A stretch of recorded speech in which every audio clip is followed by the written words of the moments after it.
Hey guys, welcome back. So it is mid-September, and like so many of you, we have been back to school for a few weeks now. We have 5 kids, 3 of which we homeschool, and then we also have a 2.5-year-old toddler and a 1-year-old baby. That's right, Ava turned 1 last week. I am still in complete denial about it. So during this back to school season, we have been working really hard to create new rhythms and routines in our school day, in our chores, housework, all of those type of things. And honestly, every night by dinner time, I am exhausted. I am worn out, and typically I have forgotten to plan anything for dinner or thaw any type of meat. So today I thought I would share with you super easy, super simple dinner options for those nights where you are just running out of time, running out of steam, and just need to get dinner on the table fast. These are recipes that I use often, that I keep in my back pocket for those nights when I am just completely low on energy and on time. So let's not waste any more time. Let's jump in and just look at all these recipes. So this first recipe is what we call spaghetti and meatball casserole. I have been making this recipe for about a year or so now, and it is so easy. It is done start to finish, including your baking time, in less than an hour. So how you make this recipe is you start with a 9x13 glass casserole dish. You could also just use a regular 9x13 metal cake pan if you wanted to. You start off by adding 1 16-ounce box of dried pasta into your baking pan. That's right, you don't have to boil it, you don't have to cook it, just pour that dried pasta right in there.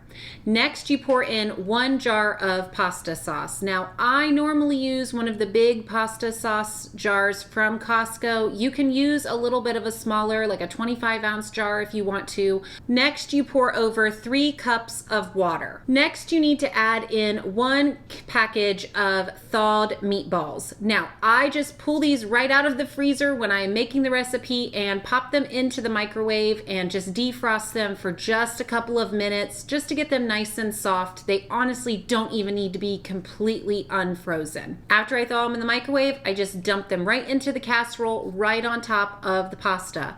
This is when I go ahead and grab a spoon and just kind of make sure all of the noodles are submerged into the liquids and that pasta sauce and the water have kind of combined nicely together. You cover the casserole tightly with some aluminum foil and pop it into the oven at 425 degrees for 25 minutes to about a half an hour. Now, while that is baking in the oven, you will stir together 1 container of ricotta cheese with 1 teaspoon of dried oregano, 1 teaspoon of dried basil, and I normally add a good bit of some garlic powder or some garlic salt, whichever you like better, as well as 1/3 cup of Parmesan cheese. Again, I use the Parmesan Reggiano that I get from Costco, and sometimes I don't even measure. I dump around 1/3 or a half a cup in there and just stir it all together. Once you have this ricotta cheese mixture put together, you just set this off to the side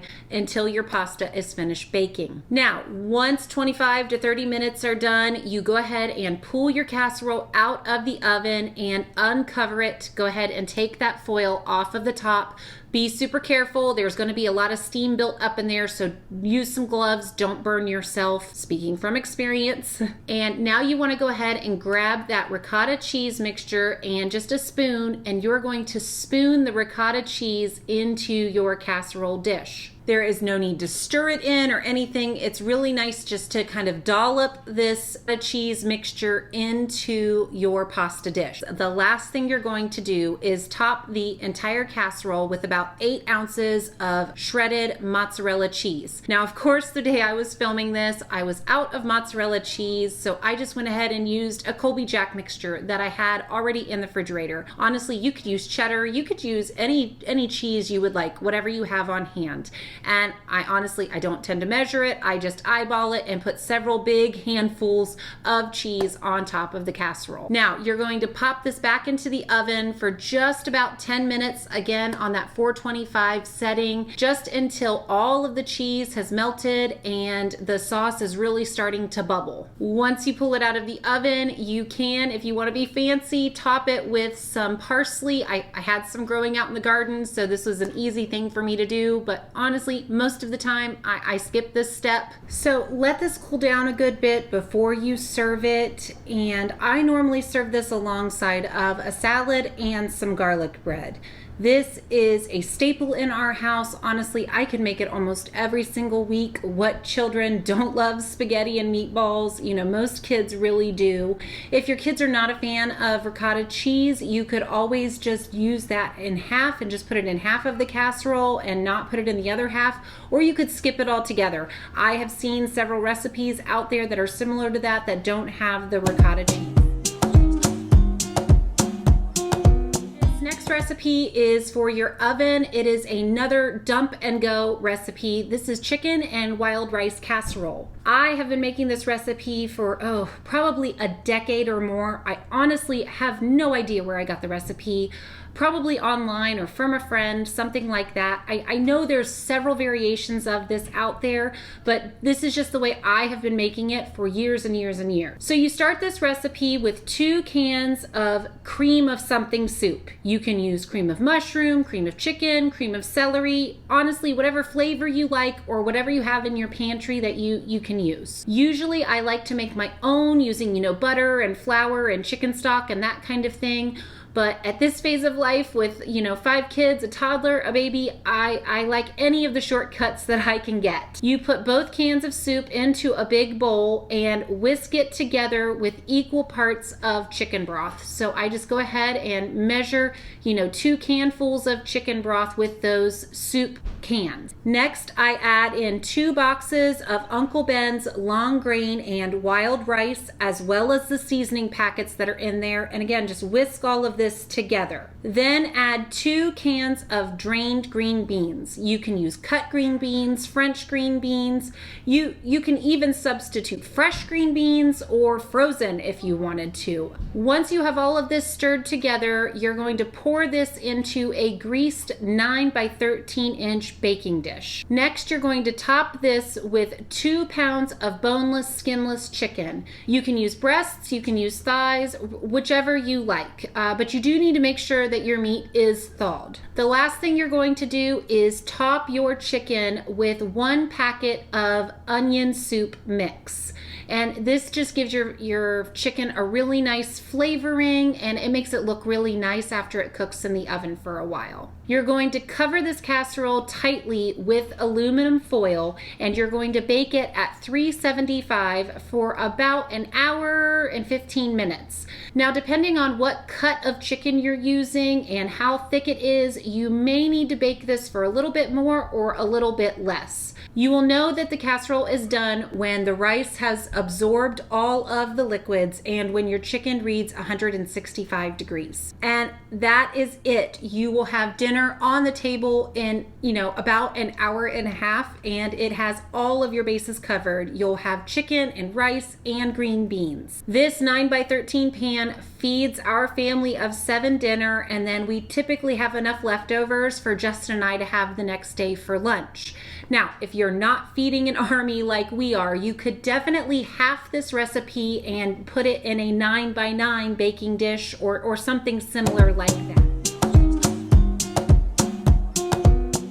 Recipe I'm going to share with you today is Instant Pot burrito bowls. Now, this recipe is actually inspired from Six Sister Stuff. I'm sure that you guys have seen their YouTube channel, their blog, website, their Instagram. I mean, they're all over the internet. I will make sure to link their original recipe below alongside of mine. This is one of my favorite weeknight quick meals because it uses frozen meat. You don't have to thaw, you don't have to plan anything. You don't even have to thaw your meat in the microwave. It calls for frozen chicken. It's awesome. So you'll start this recipe by getting out your Instant Pot, and you're going to put in 1 cup of brown rice. You're going to top that with 2 cups of chicken broth, and then anywhere from 3 to 4 frozen boneless, skinless chicken breasts. If your chicken breasts are pretty big, you're probably only going to need 3. If they're on the smaller side, go ahead and put 4 in. Now, I ran mine under some cool water just to get it out of the packaging, but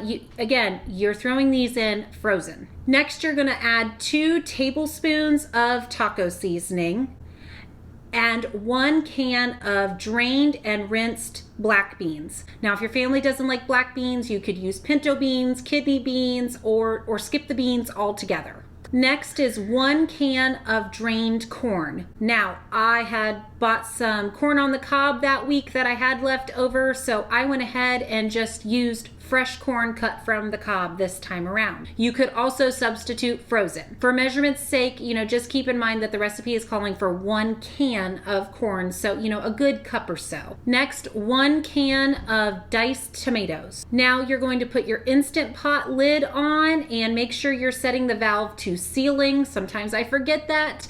And you are going to set it at 25 minutes on high pressure. Now, you have to keep in mind this is going to take a little bit more than 25 minutes to cook, probably 30, maybe 40, because you have to wait for that Instant Pot to come to pressure. But once the Instant Pot finishes cooking, you can go ahead and do a quick release. I tend to throw a tea towel over top of my Instant Pot just so I don't burn myself. Once all of the steam is gone and your valve shows that it's safe, you will open the Instant Pot and remove the chicken breasts. These will most likely be cooked so well that they are almost falling apart as you're taking them out of your Instant Pot. You're going to take these off to the side and go ahead and shred those. Next, you're going to just take a big spoon and stir your rice and taste it. You may need to add more taco seasoning. You might want to add salt and pepper or some hot sauce. Now, you can take your shredded chicken and stir it back into your rice mixture, or you can do what I did and just leave it off to the side. And that's it. You are going to serve this in large bowls with all of the taco trimmings: shredded cheese, lettuce, salsa, avocado, sour cream, cilantro, whatever your family likes. We tend to make our burrito bowls and eat them with large helpings of tortilla chips. Now, this recipe is a great swap out for Mexican takeout food, and honestly, it's just as fast. You can make this meal in probably about 45 minutes, start to finish, and it'll take you more time to order and go pick up your food at a takeout restaurant. This recipe takes so little work. It took me more time to chop up the toppings for the avocado and the cilantro that we wanted to put on top of the bowls than it did to put everything in the Instant Pot. This is one of our house favorites. I will make this often. It is delicious and it's super healthy with chicken and brown rice and just all of those veggies. Okay guys, well that's it. Those are all for my recipes that I had to share with you. I hope that these make your school nights just a little bit simpler, just a little bit easier. If you enjoy this video, please just take a moment and give it a thumbs up, like it below. And if you haven't done so already, please hit that red subscribe button and subscribe to my channel. And leave me a comment. Tell me if there is a go-to meal staple that you use over and over again on those school nights where you're just out of time and out of energy. I am always on the hunt for ideas and inspiration to feed our family of 7. See you later.